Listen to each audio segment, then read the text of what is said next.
Hello ladies and gentle ladies, welcome back to another Minecraft modding tutorial for 26.1 MultiLoader, and in this tutorial we're going to add a custom flower and get that generated in the world. So let's go ahead and go into our init and let's go into mod blocks. Inside of here we're going to go ahead and register a flower, so we're going to do a block with item registry handle. This is going to be of a flower block, and we're just going to call this example underscore flower. What we will do is we will set this equal to services.registry, and we're going to register a block with item. In here we're first going to pass in the name, which will be example underscore flower, and then we're going to pass in the function that creates our block class. So we're going to do properties, and then we're going to do a lambda, and we're going to do a new flower block. Inside of here you'll see that we have a couple of things to pass. So first of all, we can pass in a suspicious stew effect.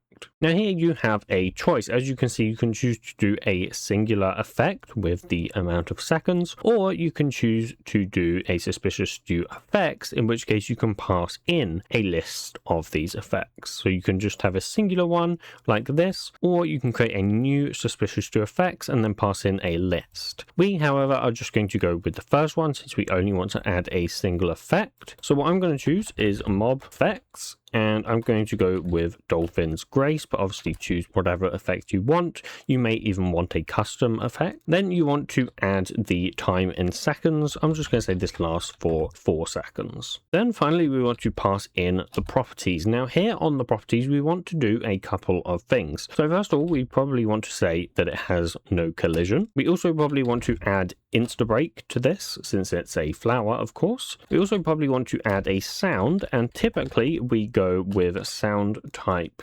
.grass for flowers. And then also we generally add the offset type, so we do offset type and choose XZ, and that's why flowers have that slight offset when you place them down.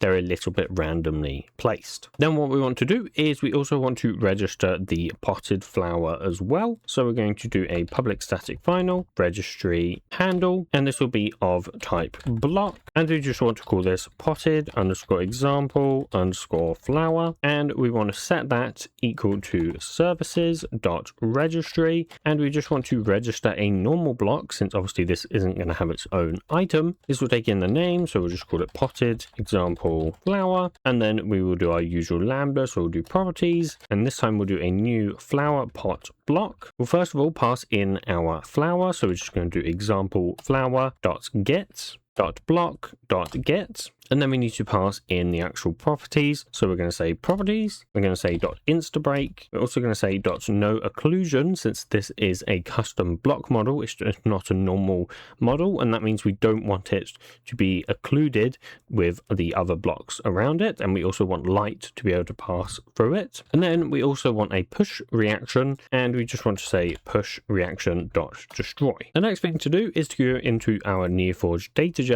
and to start datagening everything we want. So we'll start with the English language. We'll add mod blocks, and we're going to go with example flower dot block dot get, and we'll call that example flower. We'll do the same thing for our item, and then we also want to add in our potted one as well, but obviously the potted one doesn't have an item, so we're only going to add the block in there. The next thing we want to do is we want to add our flower to the required tags, and this just allows the flower to be used everywhere you would want it to be. So we'll start off with the block tags in the block tag provider. In here there is a couple of tags we want to add, so we're going to do tag, and we're going to start with the block tags dot small flowers tag, and in here we're just going to add in our mod blocks dot example flower dot block dot get, and then we also want to add it to the flower pots tag. So we're going to do block tags, and we're going to say flower pots,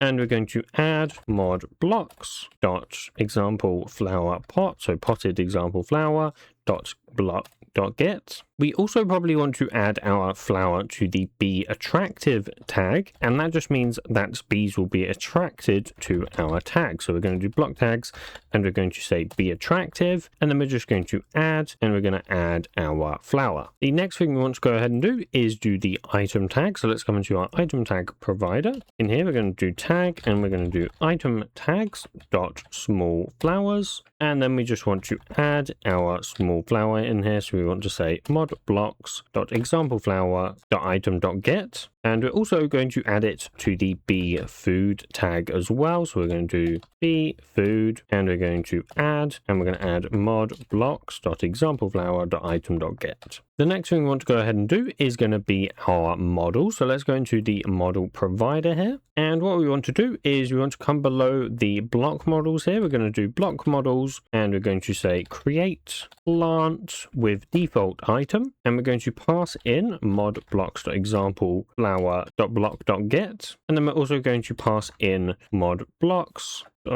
dot potted example flower dot get, and then we're also going to add in the plant type.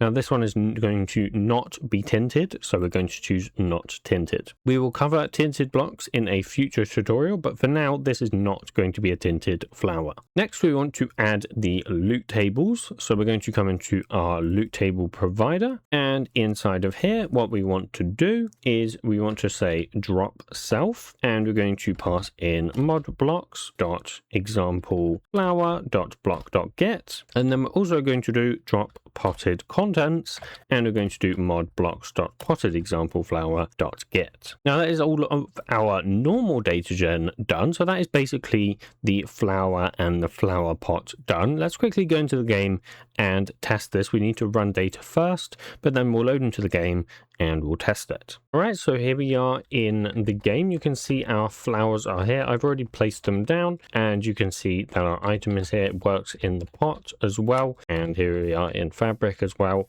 It works here too, and we can only place it on grass because obviously that's the vanilla flower block that we're using. However, everything works fine. So the next thing to go ahead and do will be to actually generate this inside the world. So now we need to come into our tutorial mod world gen class in the common project, and in here we want to do a public static final resource key of a configured feature, and we're just going to call this example underscore flower, and that'll be a configured feature key of example underscore flower. Next we want to do the same thing for the placed feature, so we're going to do a placed feature of an example underscore flower underscore placed, which will be a placed feature key of example underscore flower. Next we want to come into NeoForge, into the world gen bootstrapper, and in here we want to come into the bootstrap configured features, and we're going to register our feature. So we're going to choose tutorial mod world gen, and we're going to go example flower, and we're going to create a new configured feature, and inside of here we're going to choose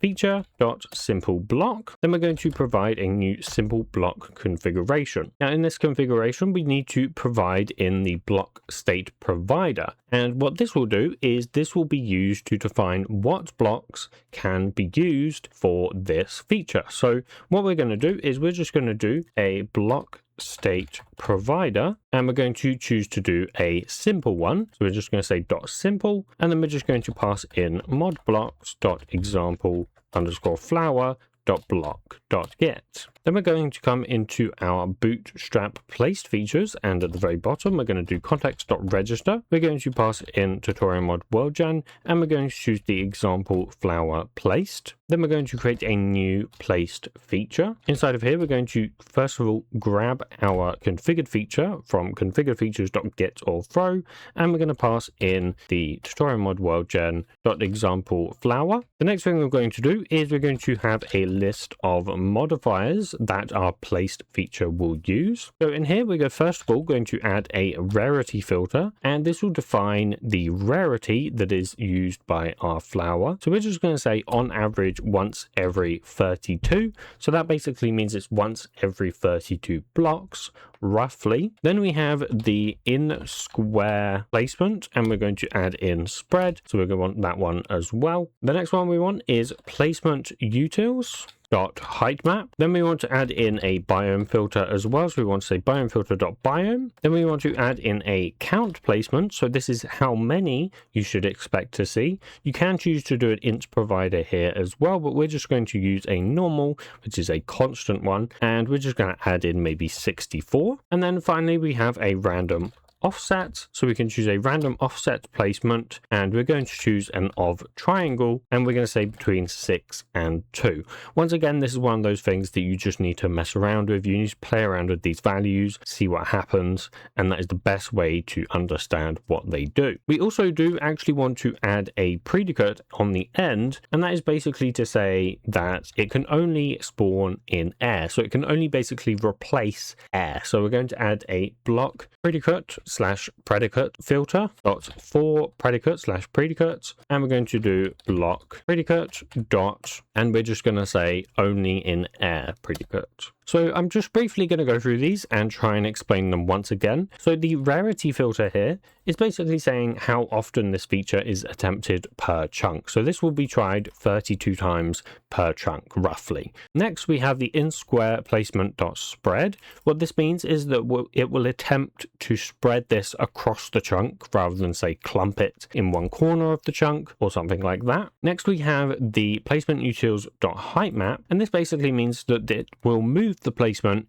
into a sensible part of the height map. Then we have the biome filter dot biome. This basically means that it will have normal placement for biomes. If you don't have this one, it may mean that it may not even generate in certain biomes, and things may just not go the way you want. So generally, I highly recommend adding the biome filter dot biome. Then you have the count placement. So this is basically the number of internal placement attempts. Then you have the random offset placement dot of triangle. What this means is this will basically create the actual patch like behavior for our flower patch. So this will mean that it will actually generate in a patch. So it will say it will do a local spread around the point in a 6 range on the X and Z, and then a maximum range of 2 on the Y. And then finally, we have this predicate here, which basically stops it from replacing existing blocks, such as maybe trees or anything else that is in the way. The final thing that we need to go ahead and do is actually hook this up into the biome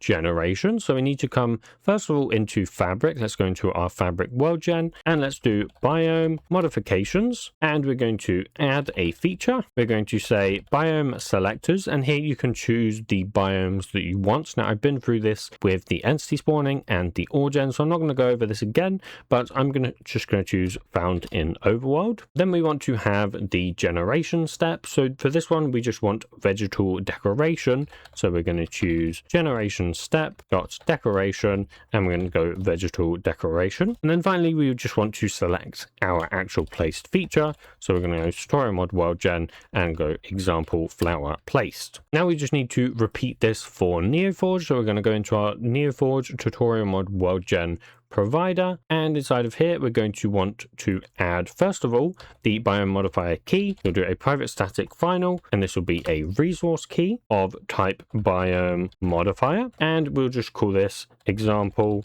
underscore flower underscore modifier, and we'll just set that equal to a biome modifier key, and we'll just say example underscore flower. Then we just need to come into our bootstrap here, and at the very bottom we're just going to add context dot register. We're going to go with our example flower modifier. Then we need to add a new add features biome modifier. Inside of here, we're first of all going to select our biome. So once again, I'm just going to do the exact same thing. I'm going to do biome tags, and I'm going to say is overworld. And then we just want to select the actual placed features that we're going to add to this biome. So we're going to do holder set dot direct, and we're just going to choose placed features dot get or throw, and we're going to do tutorial mod world gen dot example flower placed. And then finally, we need to add that generation step. So generation step dot decoration dot vegetal decoration. The final thing to do is just to run Datagen one more time, and then we should be able to test it in the world. world.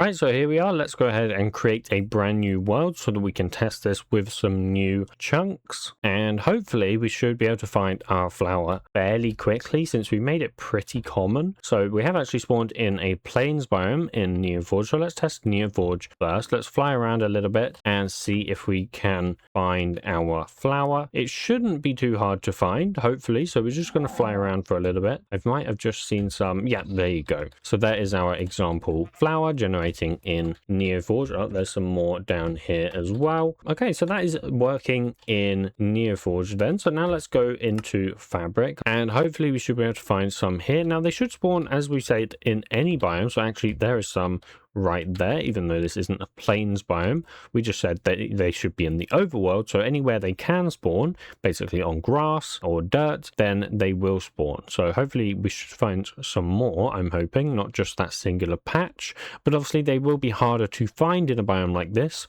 One, because a lot of the visibility is covered by obviously the trees, and also a lot of the blocks are taken up by the trees. So a lot of the spawn attempts that it might try and choose are going to be covered by the leaf blocks, so they're going to be harder to find, and I'm actually not finding any, but I might be too high up maybe. So I'm going to do a little bit of searching and I'll be back with you, never mind, just as I say that I find some more. Every single time I say that, guys, it always tends to be that I find some exactly after I say that. So yeah, that is working. There's some more there as well, and I hope you found this tutorial useful. If you did, please do be sure to give it a like and subscribe. If you have any problems, feel free to join the Discord, linked in the description down below. And yeah, in the next tutorial, we are possibly going to be adding a wood set, I believe. That's, I think, the plan. So we're going to start adding a wood set, and then we'll add a tree as well, and then we'll kind of move on forwards to maybe block entities is what I'm thinking. And block entities is probably going to be its own kind of mini series. So ideally it kind of runs alongside the other tutorials, kind of what I'm doing with the entity tutorials at the moment. So at the same time, we may also start to see some tutorials on biomes as well, and also therefore dimensions and some other exciting things. So yeah, I will see you in the next tutorial. Goodbye.